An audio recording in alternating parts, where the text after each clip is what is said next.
Assalamualaikum warahmatullahi wabarakatuh.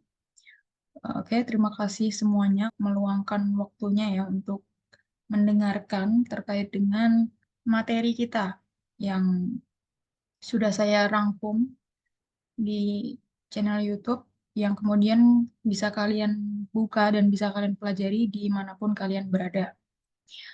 Oke, kali ini kita akan bahas terkait dengan the behavior of interest rate. Jadi nanti kita akan membahas faktor apa saja yang bisa mempengaruhi interest rate. Jadi salah satunya ini adalah ada namanya kurva permintaan dan penawaran. Nah, kurva atau garis permintaan dan penawaran ini nanti dia akan berubah seiring berjalannya waktu. Dalam hal ini dipengaruhi oleh beberapa faktor ya, sehingga mereka bergeser ke arah kanan atau kiri yang selanjutnya nanti akan berpengaruh terhadap interest rate. Tingkat suku bunga ini nantinya akan naik atau turun. Begitupun juga harga di dalam pasar obligasi. Menurut Frederick Miskin, ini ada 4 faktor ya yang bisa mempengaruhi perubahan permintaan dari kuantitas suatu aset. Yang pertama ada wealth atau kekayaan. Kekayaan ini dalam artian individu maupun organisasi, perusahaan, ataupun negara ya. Nah, ini salah satunya konsep dari teori ekonomi itu adalah wealth, kekayaan dari suatu individu maupun organisasi. Semakin kaya individu ataupun organisasi, itu permintaan suatu aset itu akan semakin besar. Nah, ini dia berhubungan positif ya. Jadi terdapat pengaruh atau hubungan positif antara wealth dan quantity demand atau permintaan kuantitas dari suatu aset. Yang kedua, ada expected return. Di expected return ini adalah return yang diharapkan ketika kalian melakukan suatu investasi. Nah, katakanlah seperti ini. Teman-teman investasi di dalam instrumen saham, ada saham A, B, dan C. Jadi ada 3 jenis saham. Jadi saham perusahaan A, saham perusahaan B, saham perusahaan C. Ini dinamakan portofolio, portofolio investasi saham. Nah, kemudian di dalam portofolio itu kalian sudah menetapkan bahwa expected return yang diharapkan dari ketiga portofolio ini adalah 10%.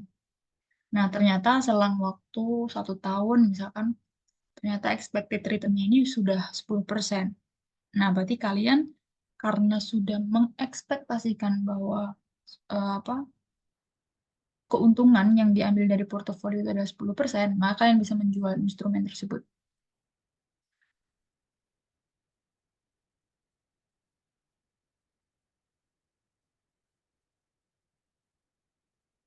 Nah, sehingga di sini ketika expected return-nya ini semakin tinggi, maka permintaan kuantitas suatu aset itu juga akan semakin tinggi.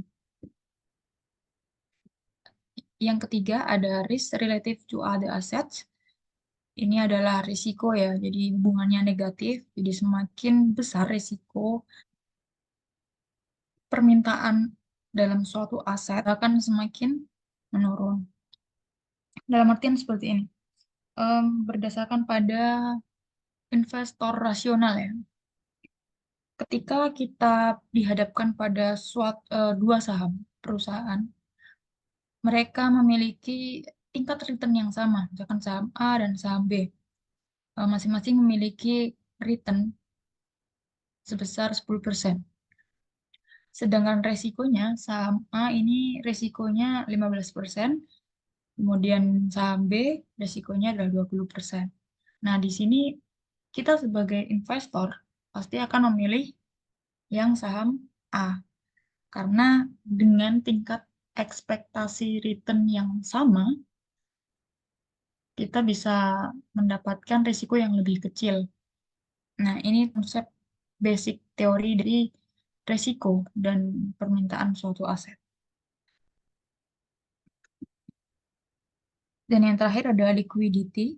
Liquidity ini adalah bagaimana kita bisa menjual atau membeli suatu aset dengan mudah ya. Jadi kita tidak kesulitan ketika kita punya aset, kemudian kita mau menjual. Nah, kemudian di situ ternyata banyak yang ingin membeli produk atau aset yang kita miliki. Nah, itu namanya pasar yang liquid. Kalau tidak liquid, artinya aset kita ini kurang menarik. Sehingga kalau kita punya em, barangnya atau produk atau aset yang akan kita jual, nah di sini kita akan kesulitan untuk menjual dari aset tersebut karena em, para konsumen itu beranggapan bahwa aset tersebut kurang menarik. Sehingga di sini ketika em, dalam suatu aset itu dia memiliki likuiditas yang sangat tinggi, maka permintaan dalam suatu aset juga akan semakin tinggi. Nah, keempat ini adalah teori portofolio yang akan kita bahas lebih detail menurut Frederick Miskin ini. Oke, selanjutnya kita beralih ke materi supply and demand in the bond market atau em, teori terkait dengan penawaran dan permintaan dalam suatu pasar obligasi.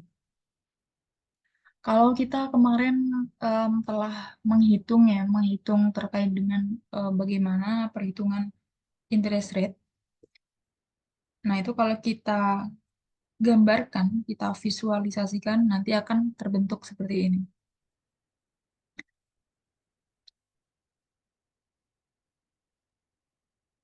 Jadi basically, yang kalian harus ketahui ini adalah interest rate. Jadi ini main faktor yang harus kita ketahui sebelumnya, interest rate-nya berapa atau tingkat suku bunganya berapa. Jika kalau misalkan kita belum mengetahui interest rate-nya berapa, nah itu kita bisa hitung dari awal. Jadi kita harus menemukan nilai interest rate ini dulu.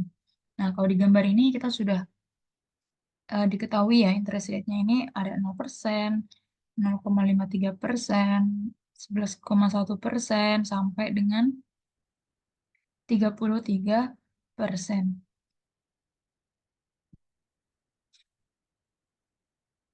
Kemudian, nah ini berdasarkan grafiknya, ini pada garis horizontal. Horizontal itu yang ini ya.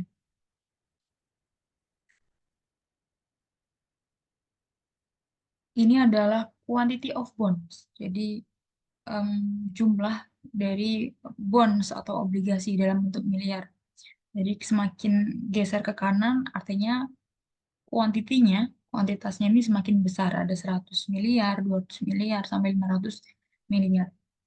Garis vertikal ini ada dua variabel ya. Ada harga, harga obligasi ini ada 1000, 950, 900, 850, 800, 750. Yang kedua ada interest rate atau suku bunganya. Suku bunganya 0%, 5,3, 11,1 sampai 33%. Nah, di sini kita bisa lihat bahwa semakin rendah atau semakin murah harga obligasi 1000, 950, 900 sampai 750 ini yang paling murah ya. Maka suku bunganya ini akan semakin tinggi. Nah, kita lihat di sini bahwa ketika harganya 1000 itu bunganya 0%. Kemudian ketika diturunkan lagi harganya ke 950, ternyata suku bunganya naik jadi 5,3% dan seterusnya. Artinya kita bisa simpulkan bahwa harga obligasi itu berpengaruh secara negatif terhadap interest rate atau suku bunga. Lanjut, ini ada garis biru dari huruf A dulu ya. A, B, C, D, dan E. Ini adalah kurva bond demand atau demand permintaan. Jadi permintaan suatu obligasi. Dia garisnya selalu ke arah ke kanan bawah ya. Kemudian yang kedua ada garis FGHI. FGHI ini adalah bond supply atau penawaran obligasi.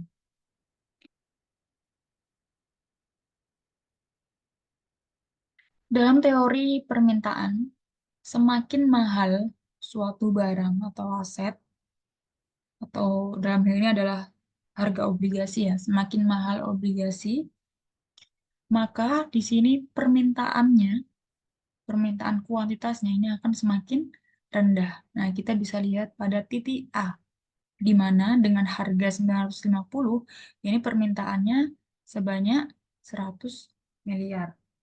Akan tetapi, di sini semakin murah harga suatu obligasi, maka permintaan kuantitas dari obligasi ini akan semakin tinggi, yaitu sebesar 500 miliar.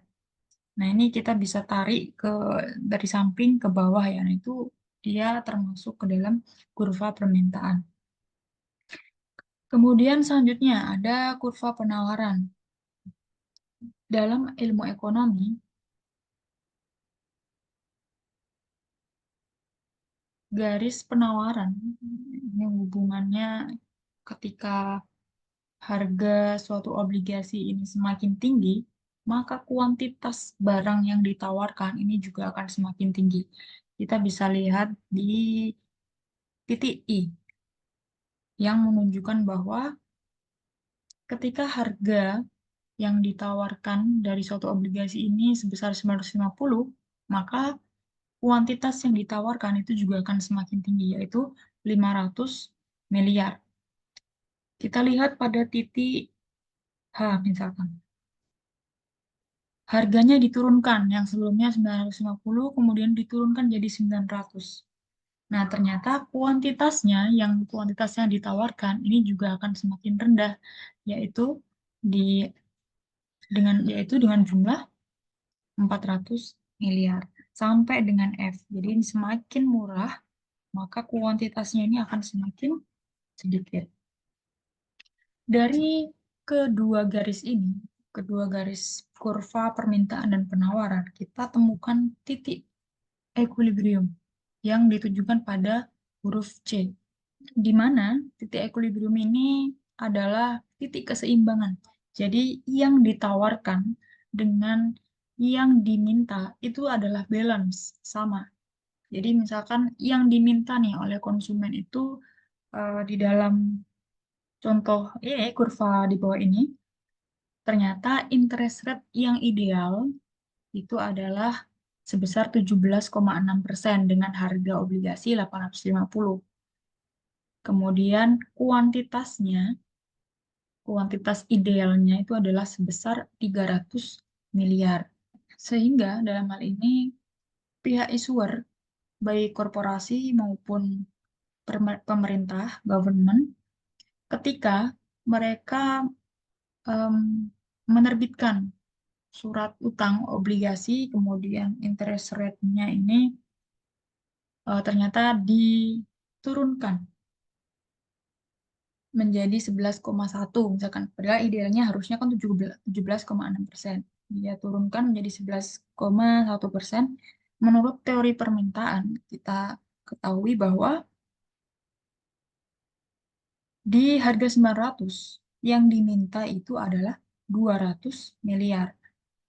Akan tetapi di dalam teori penawaran, ketika harga dan interest rate yang ditetapkan itu adalah 900 dan 11,1%, ini yang ditawarkan adalah sebesar 400 miliar jumlahnya. Nah, sehingga di sini ada kelebihan yang ditawarkan daripada yang diminta. Jadi kelebihannya ini adalah ini sebesar 200 miliar. Padahal harusnya yang diminta adalah cuma 200 miliar saja. Begitupun juga kalau misalkan eh, pihak issuer itu mereka menaikkan suku bunga dan menurunkan harga obligasi di angka misalkan 750 dan suku bunganya 33,0%. Dalam teori permintaan, semakin murah harga obligasi, maka yang ditawarkan itu yang diminta akan semakin tinggi, yaitu 500 miliar.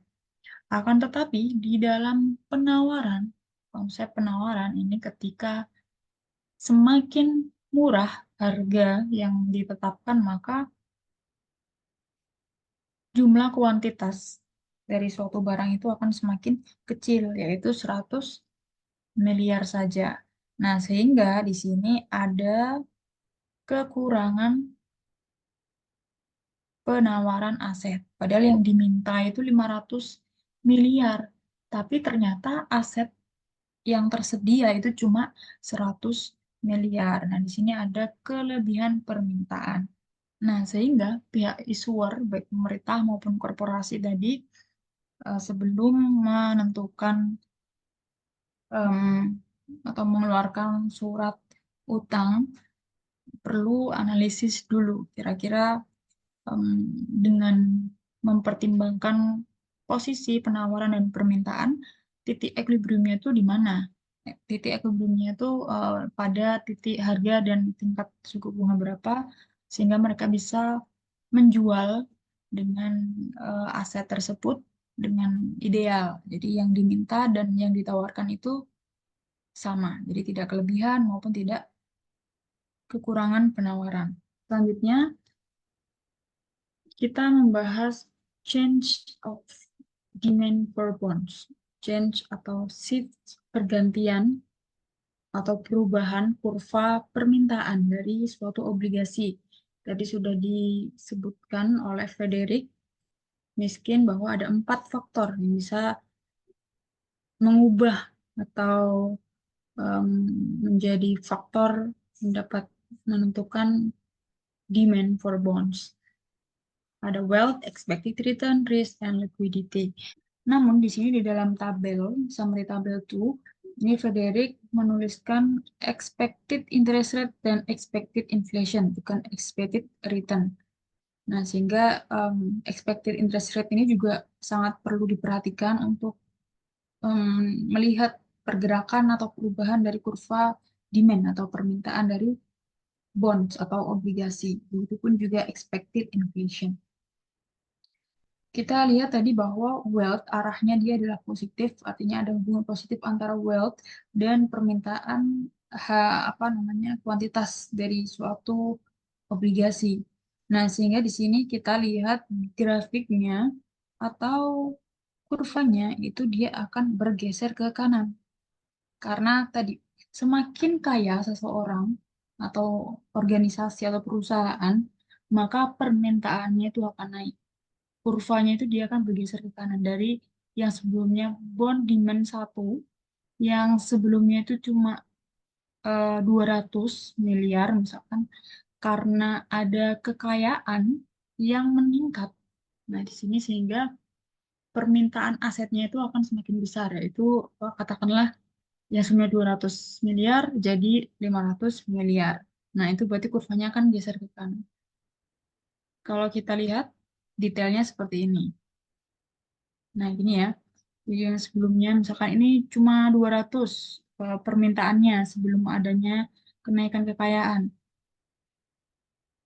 Nah, ternyata ekonomi suatu negara itu lagi naik, growth-nya itu sangat bagus, sangat tinggi, sehingga kekayaan dari individu maupun perusahaan ataupun negara ini juga akan semakin naik, sehingga permintaan atas suatu aset itu juga akan naik. Misalkan jadi 250. Nah, sehingga kurva permintaan dia akan geser ke sini. Kemudian yang kedua ada expected interest rate. Hubungannya di sini adalah negatif ya. Jadi ketika expected interest rate-nya tinggi, maka demand atau permintaan kuantitasnya itu akan semakin rendah. Karena logiknya seperti ini. Ketika suku bunga itu tinggi, maka kita ketika melakukan pembiayaan maupun kredit, kita akan membayar bunga lebih besar daripada normal interest rate. Sehingga di sini permintaannya itu akan semakin rendah ketika interest rate-nya semakin tinggi. Ketika normal interest rate, itu dia 200 miliar yang diminta bunyi. Tapi karena interest rate-nya tinggi, maka permintaan dari suatu aset ini akan semakin menurun. Dia bergeser ke kiri, misalkan dia menjadi 150 miliar yang diminta. Lanjut, expected inflation. Expected inflation ini inflasi ya, sama halnya dengan interest rate. Jadi ketika inflasi itu semua bahan baku itu jadi mahal. Biaya kalau di dalam perusahaan ada cost production, ada biaya bahan baku, kemudian harus membayar akomodasi transportasi dan lain sebagainya itu akan semakin tinggi sehingga permintaannya itu akan semakin rendah. Dia juga sama bergesernya ke kiri. Kalau negatif dia geser kurvanya ke kiri. Itu pun juga risnas. Risnas ini resiko ya. Jadi semakin beresiko, maka demand atau permintaan dari suatu aset itu akan semakin rendah. Dan yang terakhir ada liquidity. Jadi semakin liquid, maka permintaan suatu aset itu akan semakin tinggi. Sehingga dia kurvanya ke kanan karena hubungannya adalah positif. Oke, kalau sebelumnya kita sudah membahas faktor yang bisa mempengaruhi perubahan demand of bonds, sekarang kita mau melihat apa saja faktor yang bisa mempengaruhi perubahan supply of bonds atau penawaran dalam suatu obligasi. Ada 3 faktor. Yang pertama, expected profitability atau biasa disebut dengan profitability of investment. Jadi, ini adalah probabilitas atau peluang investasi yang besar dalam suatu negara. Jadi, kita contohkan, kalau misalkan di dalam suatu negara perekonomian growth-nya atau growth ekonomik itu sangat tinggi, kemudian bisnis cycle perusahaan itu juga sangat baik, artinya mereka bisa memproduksi, kemudian banyak yang mengkonsumsi juga, banyak yang dibutuhkan, yang diminta dan yang ditawarkan itu bagus, sangat baik, bisnis cycle-nya, perputarannya itu sangat baik, sehingga di sini akan memunculkan peluang investasi yang sangat besar. Jadi, profitability of investment atau peluang investasi yang besar itu dapat meningkatkan penawaran dalam suatu kuantitas aset, sehingga dia hubungannya positif ya. Kemudian arah dari grafiknya itu adalah ke kanan. Nah, ini dia kurva penawaran ya. Yang sebelumnya ini BS1, kemudian setelah terjadinya profitability of investment-nya ini sangat tinggi sehingga dia akan geser ke kanan. Misalkan di titik I ini ya, yang ditawarkan itu sebelumnya M. Nah, setelah tadi ada beberapa pertumbuhan ekonomi yang sangat masif sehingga memunculkan profitability of investment ini yang sangat tinggi juga, di sini akan meningkatkan kuantitas dari penawarannya sehingga penawarannya itu akan semakin besar. Misalkan jadi sebanyak 300 M. Yang selanjutnya ada expected inflation. Expected inflation ini kalau di penawaran dia hubungannya positif. Artinya semakin tinggi tingkat inflasi, maka di dalam teori penawaran di sini kuantitas yang ditawarkan itu juga akan semakin tinggi. Sehingga dia akan bergeser ke kanan. Dari yang sebelumnya BS1, kemudian bergeser ke kanan menjadi WH2. Terakhir ada government deficit. Itu hubungannya sama, positif. Artinya apa? Bahwa ketika di dalam suatu negara itu APBN-nya mengalami defisit, maka mereka perlu pembiayaan yang sangat besar. Sehingga di sini penawarannya itu juga akan semakin besar.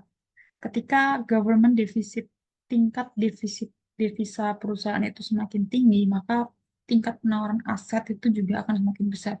Jadi contohnya misalkan pemerintah ini menerbitkan SPI, Sertifikat Bank Indonesia, atau em, pemerintah juga bisa mengeluarkan treasury bills dalam jangka waktu yang pendek, atau bisa juga mengeluarkan obligasi, menerbitkan surat utang. Sehingga di sini kuantitas asetnya ini akan semakin besar juga. Oke, selanjutnya kita lihat ada change in interest rate due to expected inflation. Artinya ini bagaimana perubahan interest rate ini terjadi ketika ada perubahan inflasi atau biasa disebut dengan defisit effect. Kita lihat atau kita fokuskan pada titik equilibrium 1 dan titik equilibrium 2. Jadi yang titik equilibrium 1 ini dia kurvanya sebelum ada inflasi yang tinggi. Dan yang kedua ini ada perubahan expected inflation. Jadi inflasinya itu semakin tinggi. Sehingga dia akan berubah titik equilibriumnya. Yang pertama, step 1, rise in expected inflation shift the bond demand curve leftward. Artinya ketika dalam kondisi inflasi saat itu, dia ada di titik 1 ini, titik equilibrium, kurva permintaannya ada di sini. Tetapi setelah terjadinya perubahan expected inflation yang semakin tinggi, di sini itu akan bergeser ke kiri. Karena apa? Teorinya adalah ketika teori permintaan tadi ya, ketika inflasi tinggi, maka permintaan atas suatu aset itu akan semakin rendah sehingga dia bergeser ke kiri. Ditemulah nanti ada di sini ya, titik muaranya ada di equilibrium 2. Kemudian yang kedua, step 2 and shift the bond supply curve right way. Di dalam teori penawaran pada kondisi inflasi saat itu ya, ini dia ada di titik 1 di sini. Kemudian ternyata terjadi expected inflation yang menyebabkan bahwa di dalam teori penawaran ketika inflasi tinggi maka aset yang ditawarkan itu juga akan semakin tinggi sehingga dia bergeser ke kanan sehingga terbentuklah garis terbaru dan kita bisa menemukan titik temu titik equilibrium yang kedua ini yaitu ada di P2 yang sebelumnya itu dia titik equilibriumnya dinamakan dengan P1. Nah, di sini kita bisa lihat bahwa tadi kalau kita lihat di slide awal, itu kan ada grafik atau kurva ya, yang atas itu harganya ini 1.000, kemudian semakin ke bawah itu semakin murah, kemudian ada interest rate juga. Interest rate-nya itu semakin ke bawah, itu dia semakin besar. Nah, artinya karena ini ada perubahan interest rate dari P1 ke P2, berarti kan dia arahnya ke bawah ya. Berarti semakin ke bawah, maka interest rate-nya itu akan semakin tinggi. Nah, jadi kita bisa simpulkan bahwa ketika inflasi itu meningkat, maka suku bunga dari suatu obligasi itu juga akan semakin meningkat. Dilihat dari grafik kurvanya ini dari titik P1 atau equilibrium 1, kemudian dia berubah menjadi titik equilibrium 2, yaitu P2. Ya, selanjutnya ada change in interest rate due to a business cycle expansion. Bagaimana perubahan suku bunga ketika ada ekspansi bisnis cycle. Jadi di dalam suatu negara misalkan punya bisnis cycle yang sangat bagus, growth economic yang sangat bagus sehingga di sini memicu atau mendorong para perusahaan itu untuk melakukan ekspansi produk maupun ekspansi perusahaan. Nah, di sini kira-kira nanti interest rate-nya itu bakal naik atau turun karena ada perubahan business cycle expansion ini. Oke, kita bisa lihat di sini pada step 1, a business cycle expansion shift the bond supply curve rightward. Artinya, ketika pada kondisi normal, di sini titik equilibrium 1, dan karena dia ada di sini grafiknya, dan karena ada perubahan business cycle expansion, di sini mengakibatkan kurvanya itu dia akan mendorong ke atau bergeser ke arah kanan. Yang ditawarkan itu akan semakin banyak karena business cycle expansion-nya itu sangat bagus, sangat besar. di dalam kurva permintaan pada kondisi normal kita lihat di apa garis biru ini, kemudian kita tarik menjadi P1 dan dia berpindah ke arah kanan. Artinya permintaannya ini semakin tinggi. Jadi karena ada pertumbuhan growth yang sangat masif, expansion business cycle-nya sangat bagus, sangat baik, sehingga permintaan dari suatu aset atau suatu obligasi ini juga akan semakin tinggi. Dia bergesernya ke kanan. Sehingga dia uh, lalu kemudian dia berubah menjadi ini dan ketemulah titik equilibrium yang kedua yang bisa kita lihat pada P2. Di sini kita lihat ada perubahan suku bunga yang sebelumnya dari P1 ke P2. Ada penurunan grafik dari equilibrium 1 ke equilibrium 2. Artinya apa? Berarti suku bunganya ini akan semakin tinggi. Jadi kita bisa simpulkan bahwa ketika business cycle expansion dalam suatu negara itu tinggi, maka suku bunga dalam obligasi itu juga akan semakin tinggi. Selanjutnya kita lihat ada supply and demand in market for money. Ada jumlah uang beredar. Jumlah uang beredar itu kita singkat menjadi MD, ini yang permintaan. Kemudian MS ini dia adalah kurva penawaran. Jadi dia lurus. Grafiknya selalu lurus. Kita lihat kurva vertikal dulu. Di sini ada interest rate-nya dari 30%, 25%, 20%, sampai 0%. Kemudian kurva horizontal itu ada quantity of money, jadi jumlah uang yang beredar dalam satuan miliar. Kita asumsikan di dalam bank sentral, kalau di Indonesia ada Bank Indonesia, itu mereka menetapkan bahwa jumlah uang yang beredar di dalam masyarakat itu adalah sebanyak 300 miliar. Nah, makanya dia di sini ya, dia makanya lurus grafiknya. Kemudian yang diminta teori permintaan, nah, semakin tinggi suku bunga, maka permintaan dari suatu uang itu akan semakin rendah. Begitupun juga kalau misalkan kita balik, ketika suku bunganya rendah 5%, maka permintaannya itu akan semakin besar, yaitu 500 M. Nah, di sini kita bisa temukan titik equilibriumnya yaitu di titik C, di mana tingkat suku bunga yang ideal adalah sebesar 15% dengan jumlah uang beredarnya itu 300 miliar. Kalau misalkan di dalam suatu negara menetapkan bahwa dengan uang 300 miliar ini, mereka mematok atau menetapkan suku bunganya ini sebesar 20%. Nah, ketika suku bunganya ini dinaikkan jadi 20%, maka permintaannya ini dia akan berkurang, yaitu sebesar 200. Padahal bank sentral ini telah menyediakan jumlah uang beredar sebesar 300 miliar. Tapi ternyata yang digunakan itu hanya 200 M saja, sehingga di sini ada kelebihan. Kelebihan jumlah uang beredar, yaitu 100 M.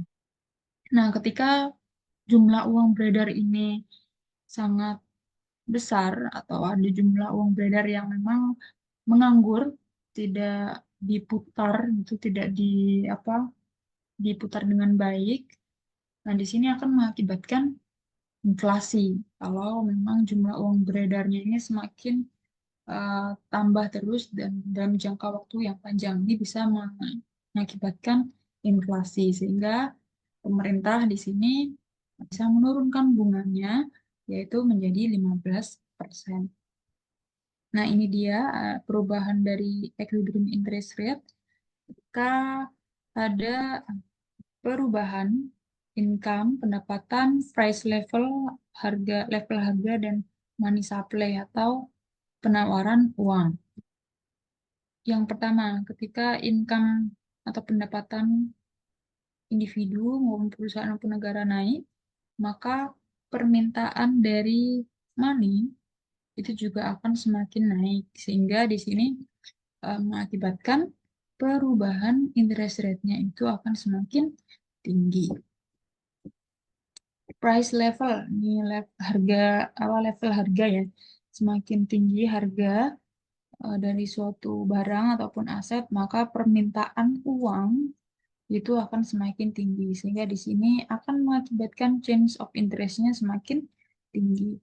Dan yang terakhir ada money supply. Money supply ini penawaran uang. Ketika uang yang di apa uang yang beredar itu semakin tinggi, maka penawaran uangnya ini juga akan semakin tinggi sehingga di sini akan menyebabkan penurunan interest rate. Oke, sekian dari penjelasan saya. Semoga teman-teman bisa memahami secara penuh. Semoga bermanfaat. Terima kasih. Assalamualaikum warahmatullahi wabarakatuh.